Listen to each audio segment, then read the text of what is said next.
Bonjour à tous et à toutes, c'est Mathieu, j'espère que vous allez bien. Aujourd'hui, on se retrouve pour la suite de notre tutoriel sur le langage C. Et avant de commencer à travailler un petit peu sur les variables, les conditions, etc., on va d'abord commencer par comprendre un petit peu ce qu'on a là. Alors, quand on a créé notre projet, on a ici donc notre source de notre projet, et on a un fichier main.c. Donc .c, c'est l'extension du coup du langage C. On a du coup différentes lignes à l'intérieur par définition, par défaut. Alors, on va essayer de comprendre un petit peu qu'est-ce qu'on a. On a ici deux lignes qui se ressemblent vachement avec un hashtag include studio.h. Studio, ouais, .h. Bon, vous comprenez. Euh, ces deux lignes-là, en fait, qu'est-ce qu'elles font? À quoi ça sert? Et on va essayer de comprendre. En fait, include, ça veut dire une sorte de import. Ça veut dire que il existe une classe qui s'appelle studio.h et on va dire inclus-moi ici, dans cette classe-là, tout ce qu'il y a à l'intérieur. Il existe différentes classes comme ça, celle de maths pour avoir des fonctions de maths, etc.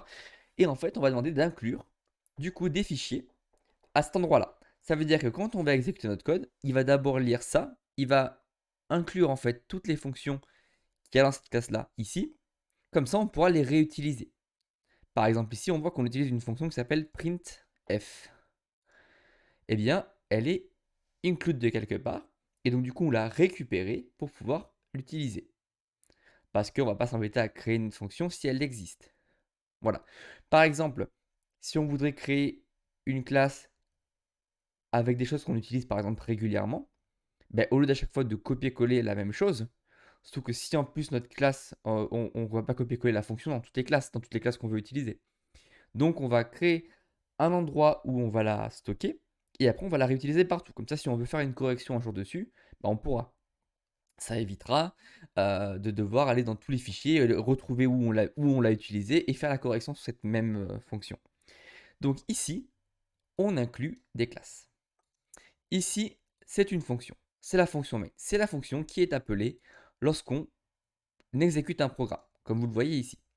Alors, pourquoi int? Int, c'est un type de variable. Ici, ça veut dire un entier, parce qu'on peut voir ici qu'on retourne 0.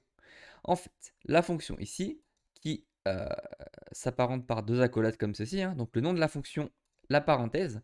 Alors, on verra que dedans, en fait, on pourra passer des paramètres qui seront réutilisables dans les fonctions, mais ça, on en parlera plus tard. Là, on essaie un petit peu de comprendre la structure, hein. Donc, on a une classe main qui est exécutée lorsqu'on démarre notre programme, comme on l'a fait ici. Donc là, quand on exécute, il va chercher la fonction main et ensuite il va exécuter le contenu. Et ensuite, donc là, on peut voir. Et le process a retourné 0. Ça veut dire qu'il nous a bien retourné l'entier qui est demandé par la fonction. Donc ça veut dire que le code s'est bien exécuté. S'il nous aurait retourné autre chose, c'est qu'à un moment, il y aurait eu une erreur dans le code. Là, c'est pour confirmer en fait qu'à la fin, s'il nous retourne 0, ça veut dire que le programme s'est bien exécuté. Ça, si vous voulez, c'est la fonction. Et ça, c'est le contenu de la fonction, ce que la fonction exécute. Ici, on peut voir qu'elle fait un print de Hello World. Là, par exemple, on appelle une fonction qui contient un paramètre. Un paramètre qui demande une chaîne de caractères, par exemple. Et ici, par exemple, on peut changer la chaîne de caractères, le paramètre en disant bonjour.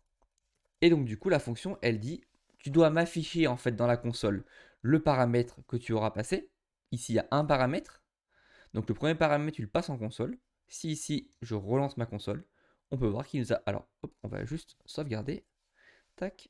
Et donc ici, si on réexécute le code, alors pourquoi ça ne fonctionne pas? Hop, hop, hop. Il est visiblement pas sauvegardé. Hop, on va reconstruire. On va run. Et là, il nous passe bien bonjour.